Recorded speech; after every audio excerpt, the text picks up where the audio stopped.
So there can be no such thing as luck. Everything is consciousness and awareness. So there's no reality to or substantiated idea to the idea of luck. And so what I began to see that as beginners allowing. Beginners allowing. Think about it. When you began to do something new in your world, you don't have the cynicism. I often tell you that you haven't developed that muscle of, oh, I'm not good enough. You show up with beginner's mind. And you begin to enter into that activity with a freshness, a possibility, because you have nothing to gauge it against. And so it's not abnormal for you to achieve some kind of success right off the bat because you haven't developed the idea of, I can't do this. Same thing when I went to New York, at 21, got off the Greyhound bus. I didn't know that you couldn't walk into casting directors' offices and agents and just say, hey, can I get an appointment? And I didn't know until I was told you can't do that. But by then, I had already booked some jobs. So, what are you going to do? And so you start to see that it is an energy of resistance or allowing. Resistance or allowing. And so when we start to understand that, we start to look at how that applies to us. How that the resistance so often is the glue that is established between what makes up who you are. And sometimes that glue has to be removed. And sometimes the institution of what you think you are has to be dissolved in order for something new to be able to grow. I was looking at a Wayne Dyer book, and he used this great turn of phrase. He says, it's like you're going from nowhere to now here. And all he did was he moved the W. You're going from nowhere to now here. And in the now here, you're beginning to understand what it means to make a new choice. A new choice. And here's what happens with new choices. A lot of times, it has to get so bad. You and I have to have the bottoming out. You and I have to have the ultimate sick and tired of being sick and tired before we will ever create what I call a fresh choice. What I see a lot of times, and you can ask any psychiatrist, any therapist, any minister, is that people will show up when they're in pain, and then they will get just enough to pacify the pain, just enough to make life tolerable, and then they will go back to the old modality and the ways of living. And then it'll get unbearable again. And then they will come back, and they will get just enough information. They will get just enough puffed up in order to survive a little bit more, and on and on and on this cycle goes. And what we realize is that that's not the way to live. We're not here to manage pain. There's a beautiful lyric in a song that says, you were not born to live. You were not born to survive. You were born to live. You're not here to survive. You're not here to manage pain. You're not here to manage at all. Because what you are is an expression of that which we call God, or which we use the term infinite intelligence or source. That's who you are. That's the truth of who we are. And I realize that I will never get most of you in a classroom. And so what I've done is I brought the classroom to you. Look under your chairs. And what you see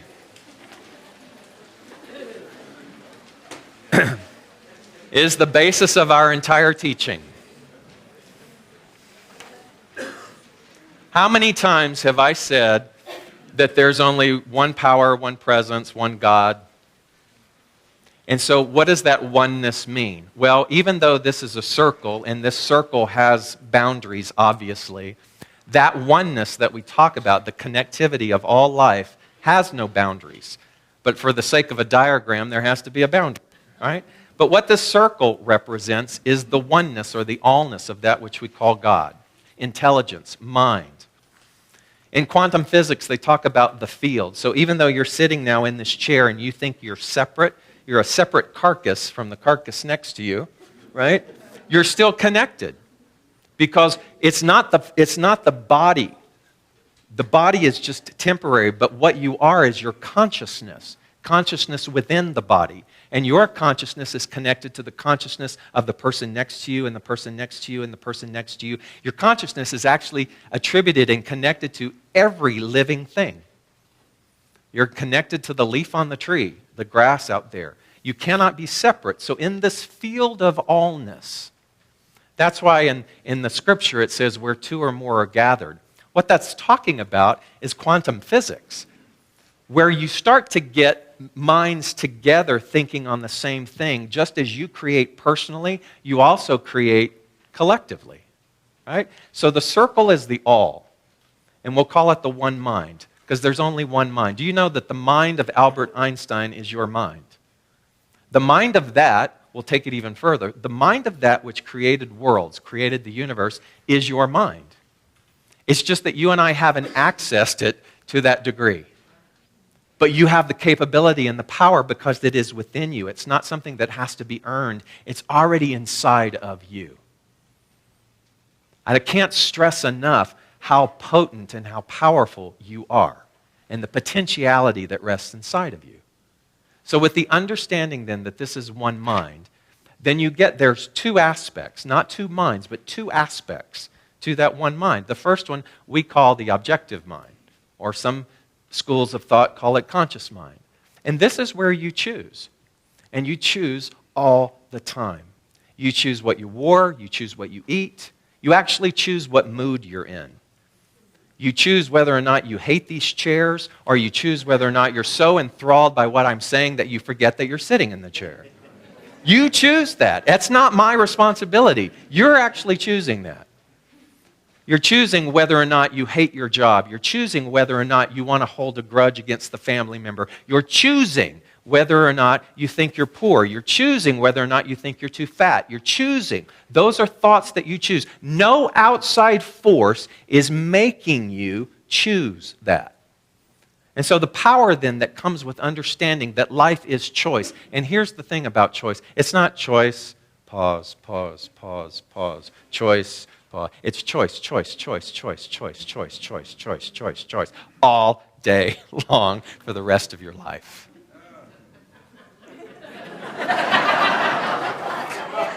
I'm choosing to feel a little tired right now, right?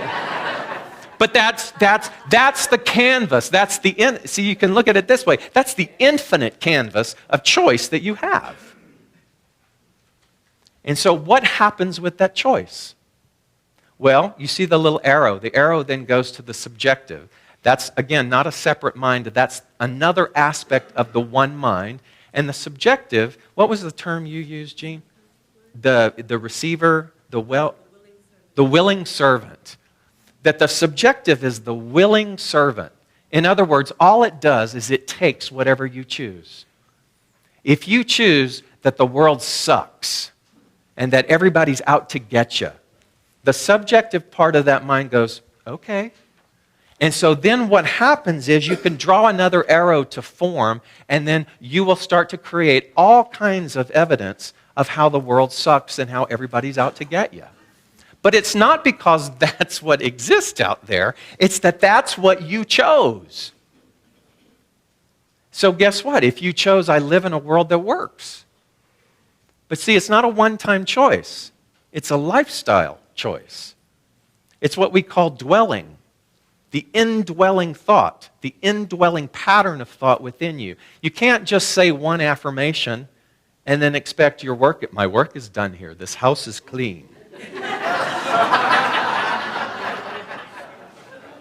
It becomes a lifestyle choice.